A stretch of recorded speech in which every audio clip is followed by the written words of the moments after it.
انسداد منشیات committee بلیدہ Zamran chairman حاجی برکت بلیدیہ تربتا پریس کانفرنس کو گوشتہ کے تحصیل بلیدہ زامرانہ زہاگ ورناو کماشا ہوار 1528 منشیات نادراں ہاں اوئی کارا 91 منشیات بہا کنوک ہواراں دلگوش کنے چکی چائی رپورٹا انسداد منشیات کمیٹی بلیدہ زامران چیئرمین حاجی برکت بلیدیہ تربت پریس کلبہ پریس کانفرنس کنانا گوشت کے تحصیل بلیدہ زامرانہ 1528 مردم منشیات ہاماچان ایشانی تہا چوک نوجوانوں کماش آواران 91 کسانی و مزنی سیٹ نشائے بیپار کنگاہن ایردا انسداد منشیات کمیٹی وتی کمکاوت 873 مردم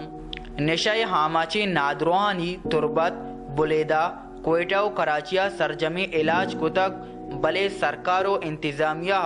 اچ وڑی کمک کو تاوان نکو تک ما ضلعی انتظامیہ گوں 12 رندہ گندونند کو تک بلے انگت بلیدہ اسسٹنٹ کمشنر و تحصیلدار دارنگ نبو تک او افسرانی بلیدہ رہائش اچ وڑی جیڑا ہم نیست میر حاجی برکت بلیدیہ دمترا گوشت ہم سے پہلے بھی کئی وعدے ہو چکے ہیں جن پر کبھی بھی عمل نہیں کیا جا سکا ہے. اب کی بار ہم خالی نعروں پر یقین رکھنے کے بجائے فوری اور ٹھوس اقدام اٹھانے کا مطالبہ کرتے ہیں. اب کی بار اگر انتظامیہ فوری طور پر لیویز اور پولیس پر مشتمل خصوصی ٹاسک بنا کر 6 مہینے کی بلا تعطل وقت کے لیے بلیدہ روانہ نہ کیا، بلیدہ میں اپنا انتظامی ڈھانچہ بحال کر کے بلیدہ میں اسسٹنٹ کمشنر اور تحصیلدار کا فوری تقرر نہ کیا گیا اور ڈرگ ریبیلیٹیشن سینٹر بلیدہ کو فعال کرنے کے لیے اقدامات نہ کیے گئے تو انسداد منشیات کمیٹی بلیدہ زامران بھرپور احتجاج کا حق محفوظ رکھتی ہے اور ہم پیر سے اپنے آئندہ لائے عمل کا اعلان کرتے ہوئے پہلے مرحلے میں بلیدہ زامران میں احتجاجی ریلی نکالی جائے گی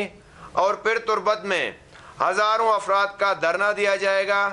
اور پھر اپنے اس احتجاج کا دائرہ کوئٹہ اور اسلام آباد تک وسیع کیا جائے گا. پریس کانفرنس گوستگی سینیٹر میر اسلم بلیدیہ گوشت بلیدہ زامران دا اوشا با نشا بند کنگو سرکاری سرپرستی الاس کنگ بیبیت حقس کش بلال باری وریا سرفراز شاہ وش نیوز تربت پگیشتر اور نقطۂ احوالن سربو کے ہاترا فالو اور لائک بکنت وش نیوز فیس بک پیجا اور سبسکرائب بکنت وش نیوز گدروشیا یوٹیوب چینل اور بجنت گھنٹی بٹنا